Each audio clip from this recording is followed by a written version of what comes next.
Good evening, all. So, আমাৰ লক্ষ্য ADRE 3O Guwahati high court JAA Assam লোক সেৱা আয়োগ চতুৰ্থ বৰ্গ স্বাস্থ্য বিভাগ আৰু অসম পুলিচ।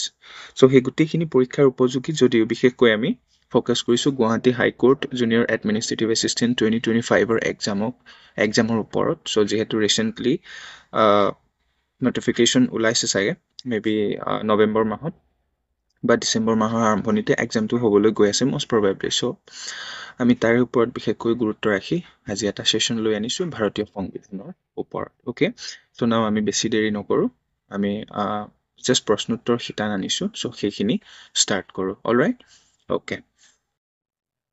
অলৰাইট ষ্টুডেণ্টছ, স্ক্ৰীণত মন কৰিব। ফাৰ্ষ্ট কুৱেশ্যনটো চাব। ফাৰ্ষ্ট কুৱেশ্যনত কি সুধিছে যে ভাৰতীয় সংবিধানৰ কোনটো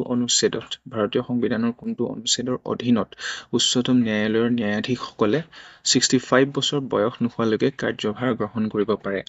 Under which article of the Indian Constitution, judges of the Supreme Court shall hold office until they attain the age of 65 years. ইয়াৰে কোনটো শুদ্ধ আনসাৰ হ'ব?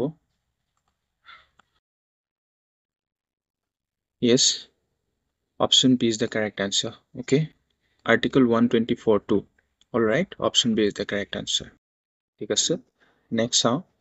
কুৱেশ্যন নম্বৰ 2, ইয়াত কি সুধিছে যে ভাৰতীয় সংবিধানৰ কোনটো অনুচ্ছেদৰ অধীনত উচ্চতম ন্যায়ালয়ৰ সংবিধানৰ ব্যাখ্যা কৰাৰ ক্ষমতা আছে?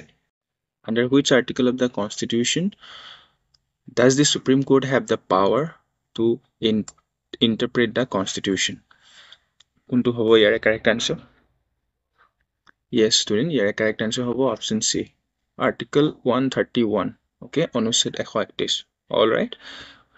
Okay, next question, number 3. Number 3 কি সুধিছে? 145(3) অনুচ্ছেদ অনুসৰি সংবিধানৰ ব্যাখ্যাৰ সৈতে জড়িত গোচৰৰ শুনানিৰ বাবে বিচাৰপীঠ গঠন কৰিবলৈ ন্যূনতম সংখ্যক ন্যায়াধীশৰ প্ৰয়োজন, অৰ্থাৎ কিমান প্ৰয়োজন সুধিছে, right?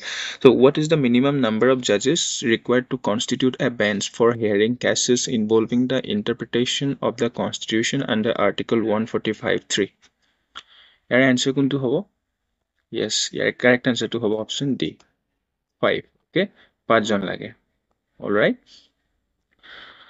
Okay, moving forward. Question number 4. Number 4 কি দিয়া আছে যে উচ্চতম ন্যায়ালয়ৰ ন্যায়াধীশসকলক কোনে নিযুক্তি দিয়ে? Very easy question হয়. Who appoint the judges of the Supreme Court? উচ্চতম ন্যায়ালয়ৰ ন্যায়াধীশসকলক কোনে নিযুক্তি দিয়ে? Very easy question. Yes, ভাৰতৰ ৰাষ্ট্ৰপতি দিয়ে, the President of India. Okay. ঠিক আছে, নেক্সট কুৱেশ্যন নম্বৰ 5. নম্বৰ 5ত কি হৈছে যে ভাৰতীয় সংবিধানৰ কোনটো অনুচ্ছেদৰ অধীনত উচ্চতম ন্যায়ালয়ে ৰিট জাৰি কৰিব পাৰে? ভেৰি ভেৰি ইম্পৰ্টেণ্ট হয়। Under which article of the Indian constitution can the Supreme Court issue writs? কোনটো আৰ্টিকল হয়? Yes, students, option B is the correct answer, Article 32. Article 32ৰ অধীনত কি কৰিব পাৰে? সুপ্ৰিম কোৰ্টে ৰিট ইছ্যু কৰিব পাৰে। অল ৰাইট, ঠিক আছে, মুভ কৰোঁ পৰৱৰ্তী প্ৰশ্ন। কুৱেশ্যন নম্বৰ 6 কি সুধিছে আমাক? উচ্চতম ন্যায়ালয়ৰ এজন ন্যায়াধীশক অপসাৰণৰ প্ৰক্ৰিয়া কি? অৰ্থাৎ কোনটো প্ৰক্ৰিয়াৰে এজন উচ্চতম ন্যায়ালয়ৰ ন্যায়াধীশক অপসাৰণ কৰিব পাৰে? What is the process of removing a judge of the Supreme Court? ইয়াৰ কাৰেক্ট আনসাৰটো কোনটো হ'ব students? Very very important question হয়। Yes, correct answer is option A, অভিযোগনামা দাখিল কৰি এগৰাকী উচ্চ ন্যায়াধীশক কি কৰিব পাৰে? অপসাৰণ কৰিব পাৰে। অৰ্থাৎ সেই অভিযোগনামা দাখিল প্ৰক্ৰিয়াৰ মাধ্যমেদি অপসাৰণ কৰিব পাৰে বা ৰিমুভ কৰিব পাৰে। All right, okay, moving forward to the next question number 7. 7ত আমাক কি সুধিছে যে উচ্চতম ন্যায়ালয়ৰ ৰায়ৰ বাধ্যতামূলক প্ৰভাৱ কি? অৰ্থাৎ what is the binding effect of supreme court judgement? অৰ্থাৎ উচ্চতম ন্যায়ালয়ে যদি কোনো এটা ৰায় প্ৰদান কৰে, সেই ৰায় প্ৰদান কৰাৰ পাছত তাৰ প্ৰভাৱ কি বাধ্যতামূলকভাৱে? Yes, option, very very important question. Option A is the correct answer.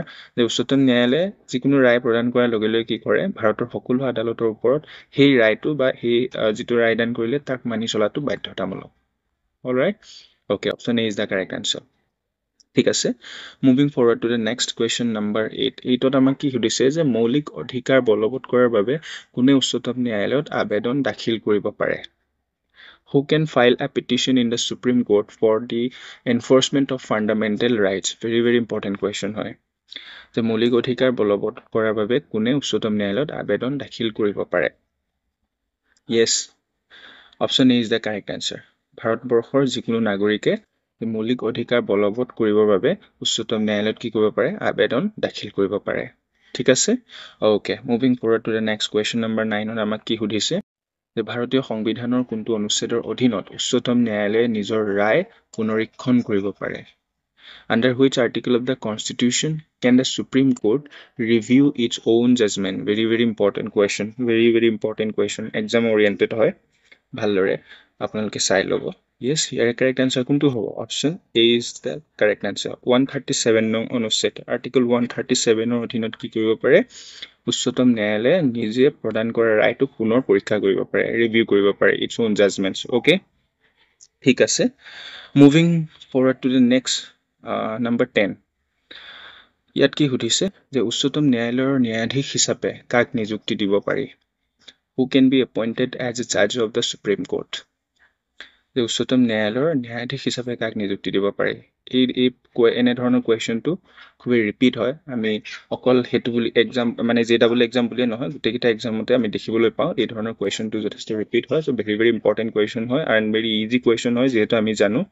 যে option B is the correct answer হ'ব যে কি উচ্চতম ন্যায়ালয়ৰ ন্যায়াধীশ হিচাপে কাক নিযুক্তি দিব পাৰি যে ন্যায়ালয়ত থকা যিকোনো অধিবক্তা যিয়ে 5 বছৰৰ অভিজ্ঞতা থাকে বা উচ্চ ন্যায়ালয়ৰ কি হ'ব লাগিব ন্যায়াধীশ হিচাপে 10 বছৰৰ অভিজ্ঞতা থাকিব লাগিব সেই ব্যক্তিজনক কি কৰা হয় উচ্চতম ন্যায়ালয়ৰ ন্যায়াধীশ হিচাপে নিযুক্তি দিয়া হয় ঠিক আছে এটো eligibility criteria alright important question repeated question হয় এটো ভালদৰে চাই লব okay next question number 11 Question number 11 আমাক কি সুধিছে যে উচ্চতম ন্যায়ালয়ে আইনক অসাংবিধানিক বুলি ঘোষণা কৰাৰ ক্ষমতাৰ বাবে কি শব্দ ব্যৱহাৰ কৰা হয় very very important question what is the term used for the power of the Supreme Court to declare laws unconstitutional তে কোনবা এটা আইনক কি কৰিব পাৰি অসাংবিধানিক বুলি উচ্চতম ন্যায়ালয়ে ঘোষণা কৰিব পৰা ক্ষমতা থাকে বা ঘোষণা কৰিব পাৰে সো সেই ঘোষণা কৰা পৰ্যায়টো কি বুলি কোৱা হয় অপচন কি দিয়া আছে অপচন ন্যায়িক পৰ্যালোচনা ন্যায়িক সক্ৰিয়তা বা ন্যায়িক বিবেচনা ন্যায়িক ক্ষমতা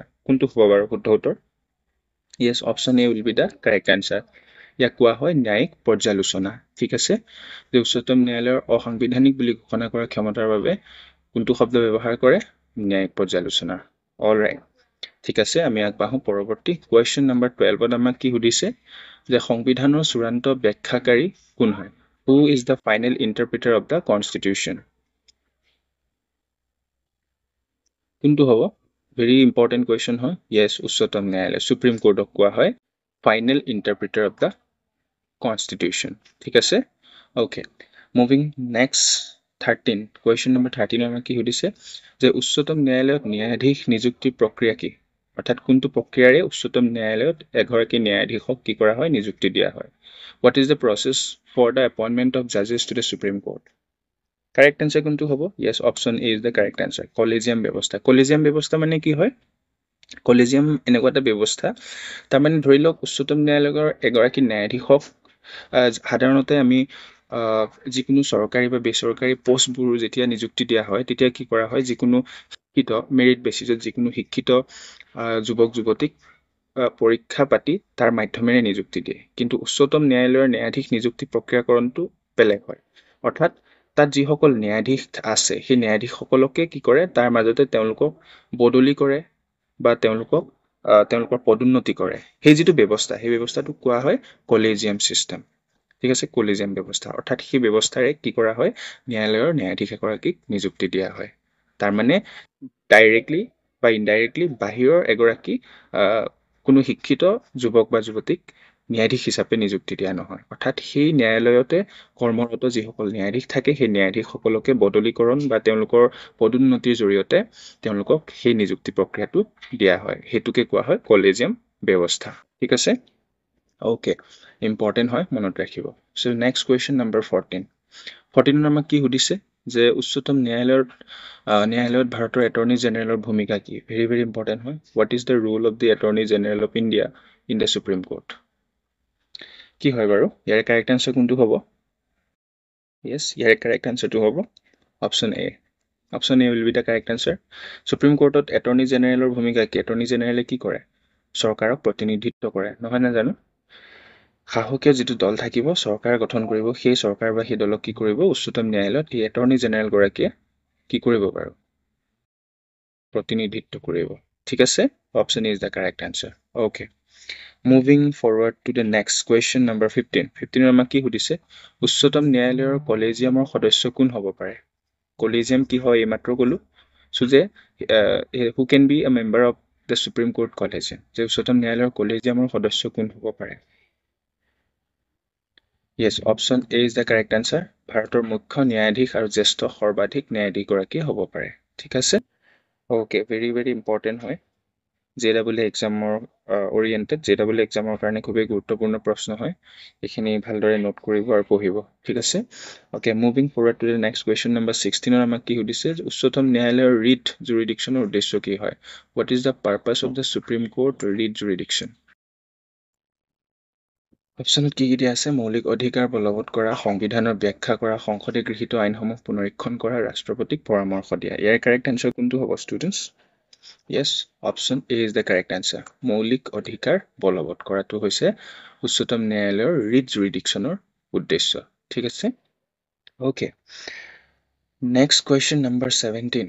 আমি 17 লৈ আগবাঢ়ো 17ত কি সুধিছে আমাক উচ্চতম ন্যায়ালয়ৰ ন্যায়াধীশৰ বিৰুদ্ধে অভিযোগনামা দাখিল প্ৰক্ৰিয়া কোনে আৰম্ভ কৰিব পাৰে Who can initiate the impeachment process against a judgment of the judge of the Supreme Court?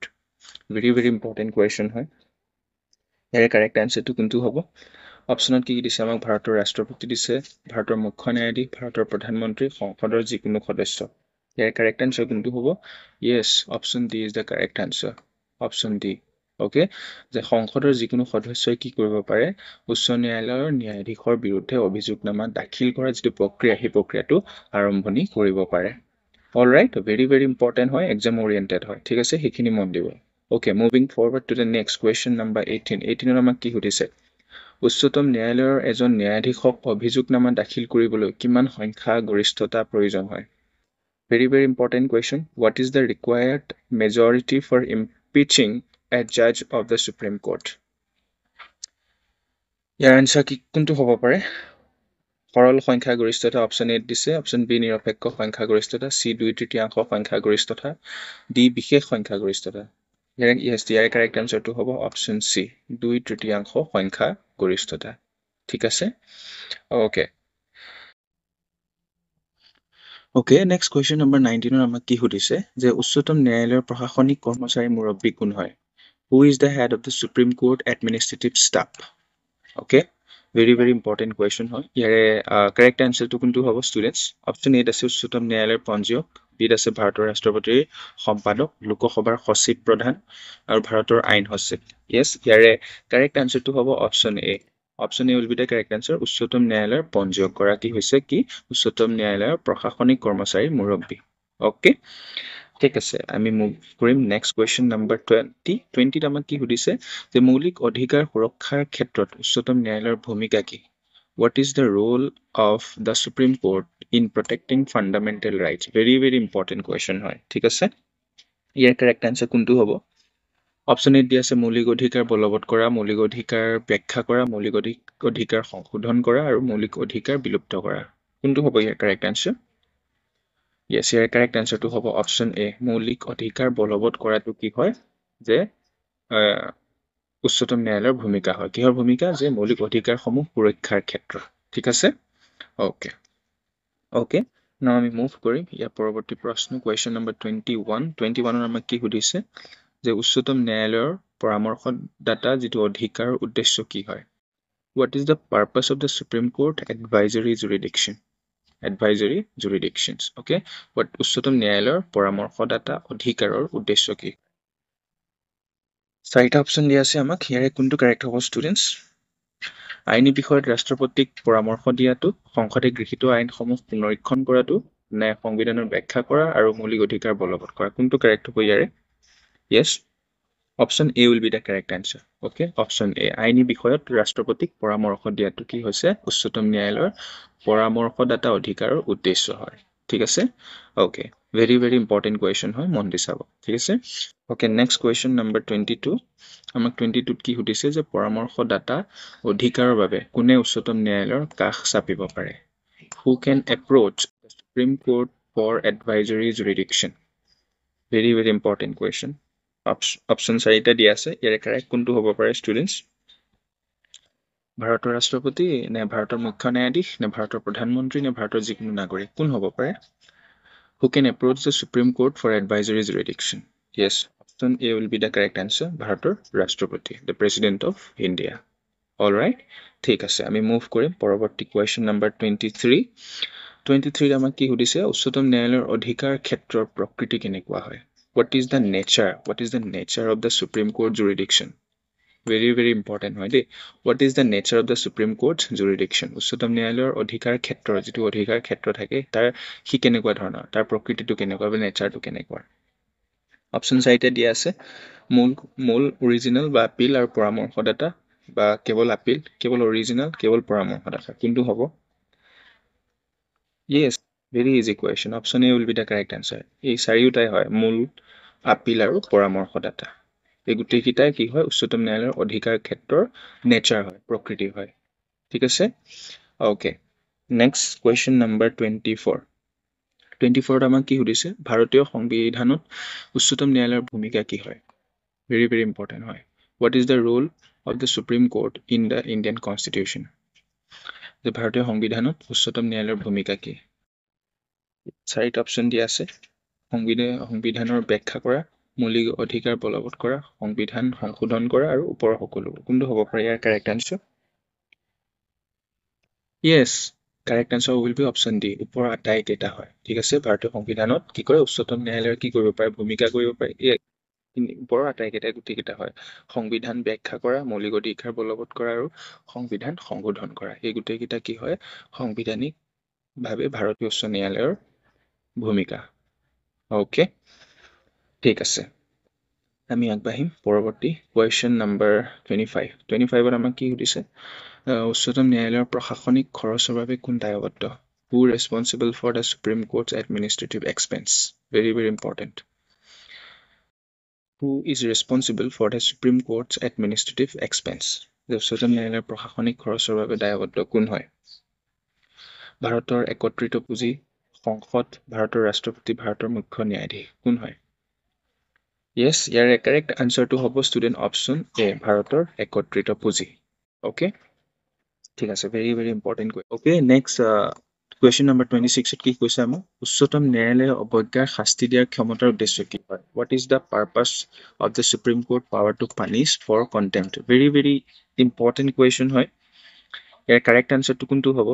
Option A দিয়া আছে ইয়াৰ আদেশ বলবৎ কৰা, বিত দিয়া আছে ইয়াৰ সমালোচকক শাস্তি দিয়া, চিত দিয়া আছে ইয়াৰ মৰ্যাদা ৰক্ষা কৰিবলৈ, নে এই ওপৰৰ আটাইকেইটা, কোনটো হ'ব ইয়াৰ correct answer? Very important question হয় students. What is the purpose of the Supreme Court's power to punish for contempt? Yes, option D will be the correct answer. ওপৰৰ সেই আটাইকেইটা, ইয়াৰ আদেশ বলবৎ কৰা, ইয়াৰ সমালোচকক শাস্তি দিয়া, ইয়াৰ মৰ্যাদা ৰক্ষা কৰিবলৈ, এই গোটেইকেইটা কি হয়? উচ্চতম ন্যায়ালয়ৰ অৱজ্ঞাৰ শাস্তি দিয়াৰ ক্ষমতাৰ একোটা উদ্দেশ্য হয়। ঠিক আছে, অ'কে। Next question number 27. 27 সেইটো হয়তো লাষ্ট কুৱেশ্যন হয়, আজিৰ চিৰিজৰ লাষ্ট কুৱেশ্যন হয়।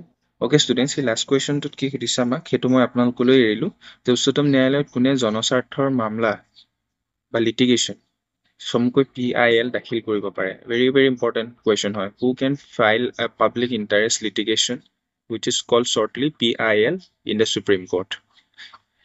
অপশ্যনত দিয়া আছে ভাৰতৰ যিকোনো নাগৰিক, কেৱল ভাৰতৰ প্ৰধানমন্ত্ৰী, কেৱল ভাৰতৰ ৰাষ্ট্ৰপতি, কেৱল ভাৰতৰ এটৰ্নি জেনেৰেল। ইয়াৰ কাৰেক্ট আনসাৰ কোনটো হ'ব? এই কুৱেশ্যনটো মই আপোনালোকলৈ এৰি দিছোঁ। ইয়াৰ কাৰেক্ট আনসাৰটো আপোনালোকে কি কৰিব? কমেণ্ট ছেকশ্যনত জনাব। Alright students, okay. So' students, ইমানখিনি আমি আজি টোটেল 26টা কুৱেশ্যন, 27টা আছিলে, 6টা কুৱেশ্যন ক'লোঁ। এণ্ড very important কুৱেশ্যন হয়, গোটেইখিনি ভালদৰে আপোনালোকে চাব, স্পেচিয়েলি গুৱাহাটী হাইকোৰ্ট JEE এক্সামৰ কাৰণে আৰু ইয়াৰ লগতে অন্যান্য পৰীক্ষাসমূহৰ কাৰণে যথেষ্ট গুৰুত্বপূৰ্ণ। যদিও আগন্তুক সময়ত মানে সন্মুখত যিহেতু HY JEE এক্সামটো আহি আছে, গতিকে তাৰ কাৰণে বিশেষকৈ গুৰুত্বপূৰ্ণ কুৱেশ্যনছ হয় সেইখিনি। চ' ভালদৰে সেইখিনি মন দি চাব। চ' নাও 27 নম্বৰ কুৱেশ্যনটো আপোনালোকে এৰিলোঁ, কাৰেক্ট আনসাৰটো কমেণ্ট কৰিব। এণ্ড আপোনালোকক পুনৰবাৰ ৰিকুৱেষ্ট কৰিছোঁ, যিসকল ষ্টুডেণ্টছে নতুনকৈ আহিছে, ভিডিঅ'খন আমাৰ নতুনকৈ আহি চাইছে, কাইণ্ডলি আপোনালোকে আমাৰ চেনেলটো ছাবস্ক্ৰাইব কৰি দিব, প্লাছ চেনেলটো শ্বেয়াৰ কৰিব। আৰু যদিহে আমাৰ কণ্টেণ্টবোৰৰ পৰা আপোনালোকে লাভান্বিত হ'ব পাৰিছে বা আপোনালোকৰ কাৰণে হেল্প হৈছে, দেন নিশ্চয়কৈ আমাক কমেণ্ট ছেকশ্যনত আপোনালোকৰ ফিডবেকসমূহ বা কমেণ্টসমূহ জনাবলৈ নাপাহৰিব। অ'কে, চ' পুনৰবাৰ সকলোলৈকে ধন্যবাদ জনালোঁ। থেংক ইউ ফৰ ৱাচিং।